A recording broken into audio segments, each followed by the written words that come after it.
ঘরে যদি মাত্র এক বাটি সুজি থাকে তাহলেই কিন্তু আপনারা বানিয়ে ফেলতে পারবেন এরকম লোভনীয় স্বাদের সুজির মিল্ক কেক রেসিপি। দেখতে দেখুন কতটা আকর্ষণীয় লাগছে। আর এই মিষ্টিগুলো দেখতে যতটা না সুন্দর, খেতে কিন্তু তার থেকে অনেক বেশি মজাদার লাগে। নমস্কার বন্ধুরা, অনুভার রান্নাঘরে আরো একটি নতুন পর্বে সবাইকে স্বাগত জানাচ্ছি। বন্ধুরা, আজকে আমি আপনাদের সুজি দিয়ে তৈরি করে দেখাবো দারুণ মজাদার স্বাদের একটা মিষ্টি রেসিপি। সেই জন্য দেখুন, শুরুতেই গ্যাস ওভেনে আমি একটি কড়াই বসিয়ে দিয়েছি। তার মধ্যে নিয়ে নেব এরকম একটা ছোট বাটি মাপ করে হাফ বাটির মতো ঘি। আজকের আমি এই রেসিপিটা এই বাটিটা মেপেই পুরোটা করব, তাই কিন্তু শুরুতেই এই বাটিটা মেপেই ঘিটা নিয়ে নিয়েছি। এবার আমি শুরুতেই ঘিটাকে একটু হালকা গরম করে নেব। ঘিটা হালকা গরম হয়ে গেছে, এখন আমি এর মধ্যে অ্যাড করব উঁচু উঁচু 1 চা চামচ বেসন। একদম লো ফ্লেমে বেসনটাকে আমি ঘিয়ের সঙ্গে একটু ভালোভাবে মিশিয়ে নেব। বন্ধুরা, এই মিষ্টি বানানোর জন্য শুরুতেই যদি ঘিয়ের মধ্যে এইভাবে একটু হালকা করে বেসনটা দেওয়া হয়, সেক্ষেত্রে কিন্তু এই মিষ্টিটা খেতে বেশ ভালো লাগে। এবার আমি বেসনটাকে ঘিয়ের সঙ্গে এই 30 থেকে 40 সেকেন্ডের মতো হালকা করে একটু ভেজে নেব। এতে করে বেসনের যে কাঁচা গন্ধটা আছে সেটা কিন্তু একেবারে খুব ভালোভাবে চলে যাবে। বেসনটাকে আমি হালকা করে একটু ভেজে নিয়েছি, কাঁচা গন্ধটাও কিন্তু খুব সুন্দরভাবে চলে গেছে। আর ঠিক এই স্টেজে গ্যাসের ফ্লেমটাকে একেবারে কমিয়ে রেখে আমি এর মধ্যে অ্যাড করব ওই একই বাটি মাপ করে 1 বাটি সুজি। এখানে আমি সুজিটাকে হালকা করে কিন্তু একটু মিক্সচারে গুঁড়ো করে নিয়েছি। যদি আপনারা মিহিদানা সুজিটা কেনেন, সেক্ষেত্রে কিন্তু আর সুজিটাকে গুঁড়ো করে নেওয়ার কোনো প্রয়োজন হবে না। এবার আমি সুজিটাকেও কিন্তু ঘিয়ের সঙ্গে খুব ভালোভাবে একটু মিশিয়ে নেব। সুজিটাকে দেখুন বন্ধুরা, আমি কিন্তু ঘিয়ের সঙ্গে খুব ভালোভাবে একটু মিশিয়ে নিয়েছি। আর এবার আমি এই সুজির মধ্যে অ্যাড করব এই 1 চিমটির মতো হলুদ গুঁড়ো। এতে করে মিষ্টিটার কালারটা খুব সুন্দর আসবে। তবে আপনারা অপছন্দ করলে স্কিপ করে যেতে পারেন। তবে হলুদ গুঁড়োটা কিন্তু খুব বেশি একদমই দিতে যাবেন না, খুবই সামান্য একটু দিলেই কিন্তু হয়ে যাবে। আর এইভাবে যদি শুরুতেই আপনারা হলুদ গুঁড়োটা দেন, তাহলে কিন্তু হলুদের আর কোনো কাঁচা গন্ধ লাগবে না। হলুদ গুঁড়োটাকে দেখুন আমি কিন্তু খুব ভালোভাবে মিশিয়ে নিয়েছি। আর এবার গ্যাসের ফ্লেমটাকে কিন্তু একই রকম রেখে এই সুজিটাকে আরও একটু সময় নিয়ে কিন্তু একটু ভেজে নিতে হবে। এখানে বন্ধুরা, আপনারা প্রত্যেকটা স্টেপ কিন্তু পাই টু পাই ফলো করবেন, তাহলে দেখবেন যে আপনাদের হাতেও কিন্তু এই মিষ্টিটা খুব সুন্দরভাবে তৈরি হয়েছে। আর এখানে কিন্তু এই মিষ্টিটা তৈরির জন্য এই সুজির ভাজাটাই কিন্তু একটা মেইন। এখানে আপনারা সুজিটা এমনভাবে ভাজবেন যাতে করে কালারটাও খুব বেশিটা চেঞ্জ হয়, অথচ সুজিটা খুব সুন্দরভাবে ভাজা হয়। মোটামুটি ঘিটা যতক্ষণ না পর্যন্ত ছেড়ে যাবে, ততক্ষণ পর্যন্ত কিন্তু আপনাদের সুজিটাকে একটু ভালোভাবে ভেজে নিতে হবে। প্রায় 5 থেকে 7 মিনিটের মতো সময় নিয়ে এইভাবে অনবরত নেড়েচেড়ে কিন্তু আমি সুজিটাকে খুব সুন্দর করে ভেজে নিয়েছি। এই যে দেখুন বন্ধুরা, ঘিটা কিন্তু খুব সুন্দরভাবে ছাড়তে শুরু করে দিয়েছে। আর এই যে দেখুন, সুজিটাও কিন্তু হালকা করে ফুলতে শুরু করে দিয়েছে। এই যে দেখুন, আর হালকা করে ফুলে কিন্তু সুজিটা একটু বেড়েও গেছে। এর থেকে কিন্তু সুজিটাকে ভেজে নেওয়ার কোনো প্রয়োজন নেই। ঠিক এই পর্যায়ে কিন্তু গ্যাসের ফ্লেমটাকে অফ করে দিতে হবে। আর তারপর কিন্তু এই সুজিটাকে এই যে গরম করার মধ্যে এইভাবে একটু মাঝে মাঝে নেড়ে চেড়ে দিতে হবে, যেহেতু এখন কড়াইটা খুবই গরম, তা নাহলে কিন্তু আবার নিচ থেকে ধরে যাবে। এবার চলুন, আজকের মিষ্টিটা তৈরি করার জন্য আমি একটা চিনির শিরা তৈরি করে নেব। সুজির কড়াইটিকে সাইডে সরিয়ে রেখে দিয়েছি, তবে মাঝে মাঝে কিন্তু একটু নেড়ে চেড়ে দিতে হবে, তা নাহলে কিন্তু আবার সুজিটা নিচ থেকে ধরে যাবে। তবে আপনারা চাইলে কিন্তু সুজিটাকে পুরোপুরি ঠান্ডা করে নিয়েও এই চিনির শিরাটা তৈরি করে নিতে পারেন। আর শিরাটা তৈরি করার জন্য একটি সসপ্যানের মধ্যে আমি নিয়ে নেব ওই বাটিরই 3/4 বাটি চিনি। আর যতটা চিনি নিয়ে নেবেন তার অর্ধেকটা কিন্তু জল দিতে হবে। মোটামুটি হাফ বাটির থেকে কিন্তু সামান্য একটু কম জল এখানে নিতে হবে।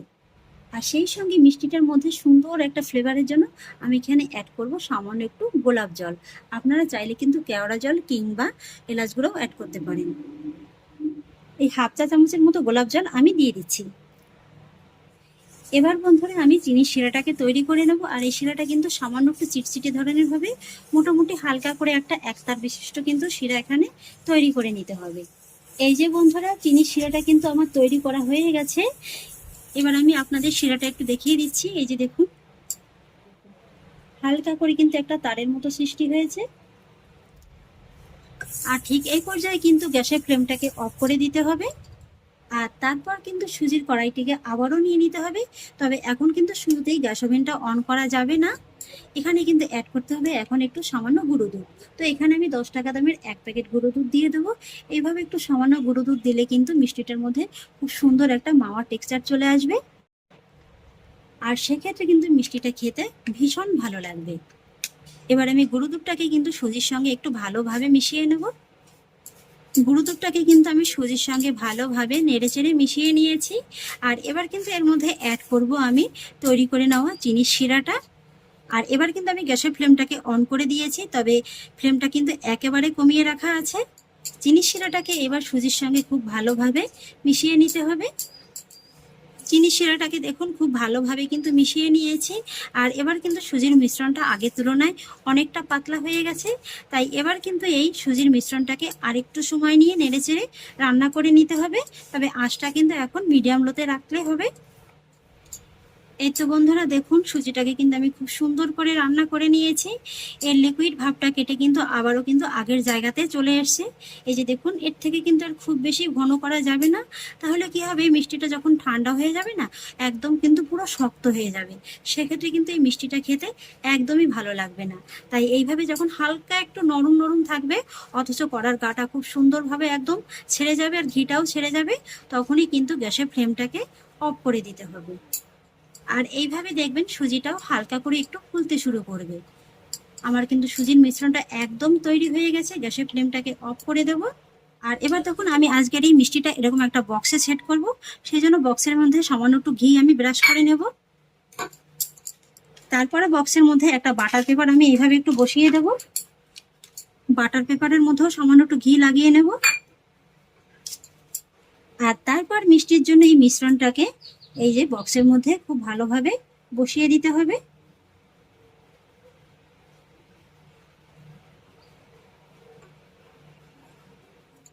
আর তারপর মিষ্টিটাকে বক্সের মধ্যে একটু ভালোভাবে সেট করে দিতে হবে। তো দেখুন বন্ধুরা, মিষ্টিটাকে কিন্তু আমি বক্সের মধ্যে খুব সুন্দর করে সেট করে নিয়েছি। আর এবার আমি মিষ্টির এই বক্সটাকে নর্মাল টেম্পারেচারে 1 ঘন্টার মতো রেখে একটু ভালোভাবে ঠান্ডা করে নেব। সময়টা 1 ঘন্টা লাগেনি, নর্মাল হাওয়াতে মোটামুটি 20 থেকে 25 মিনিটের মতো রেখেছিলাম। তাতে করেই কিন্তু মিষ্টিটা খুব সুন্দরভাবে একদম সেট হয়ে গেছে। মিষ্টিটা কিন্তু এখনো একটু হালকা গরম আছে। এবার আমি মিষ্টিটাকে একটু ডিমোল্ড করে নেব।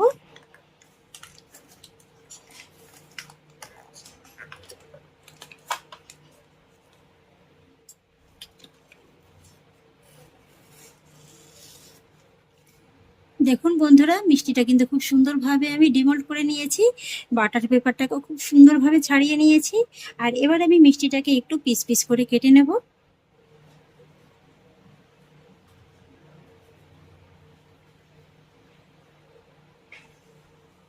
আশা করছি আপনারা নিশ্চয়ই দেখে বুঝতে পারছেন যে মিষ্টিটা কতটা পারফেক্ট হয়েছে। আর হ্যাঁ বন্ধুরা, এই মিষ্টিটাকে কিন্তু আপনারা সুজির মিল্ক কেকও বলতে পারেন। খুব সহজ উপায়ে কিন্তু তৈরি করা যায়। আর একেবারে কিন্তু ঘরোয়া কয়েকটি উপকরণে এই মিষ্টিটা তৈরি করা যায়। এই যে দেখুন বন্ধুরা, মিষ্টিটা কত সুন্দর একদম পারফেক্ট ভাবে তৈরি হয়েছে। এই তো বন্ধুরা, মিষ্টিগুলোকে আমি একটা সার্ভিং প্লেটে সার্ভ করে নিয়েছি। আর দেখার একটু সৌন্দর্যের জন্য উপর থেকে ছড়িয়ে দিয়েছি সামান্য একটু পেস্তা আর শুকনো গোলাপের পাপড়ি। দেখতে দেখুন কতটা লোভনীয় লাগছে। ঘরে যদি মাত্র 1 বাটি সুজি থাকে তাহলেই কিন্তু আপনারা বানিয়ে ফেলতে পারবেন এরকম লোভনীয় স্বাদের সুজির মিল্ক কেক রেসিপি। দেখতে দেখুন কতটা আকর্ষণীয় লাগছে। আর এই মিষ্টিগুলো দেখতে যতটা না সুন্দর, খেতে কিন্তু তার থেকে অনেক বেশি মজাদার লাগে। একটা মিষ্টি আমি আপনাদের একটু ভেঙে দেখিয়ে দিচ্ছি, আপনারা মিষ্টিটা দেখলেই বুঝতে পারবেন যে এটা কতটা পারফেক্ট হয়েছে। এই যে দেখুন বন্ধুরা, উপর থেকে হালকা একটু ক্রিস্পি হবে, তবে মুখে দেওয়া মাত্রই কিন্তু জাস্ট একেবারে মিলিয়ে যাবে।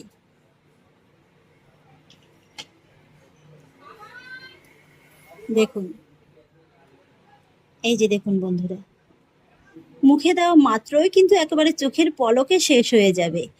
এতটাই সুস্বাদু হয় এই মিষ্টিগুলো খেতে। তাহলে আশা করছি বন্ধুরা আমার আজকের এই মিষ্টি রেসিপিটি আপনাদেরও খুব ভালো লেগেছে। যদি ভালো লেগে থাকে তাহলে আমাকে অবশ্যই একটা লাইক এবং কমেন্ট করবেন, সেই সঙ্গে বন্ধুদের সঙ্গে শেয়ার করবেন।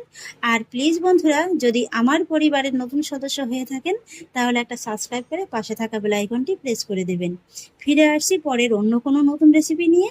সবাই ভালো থাকুন, সুস্থ থাকুন, ধন্যবাদ।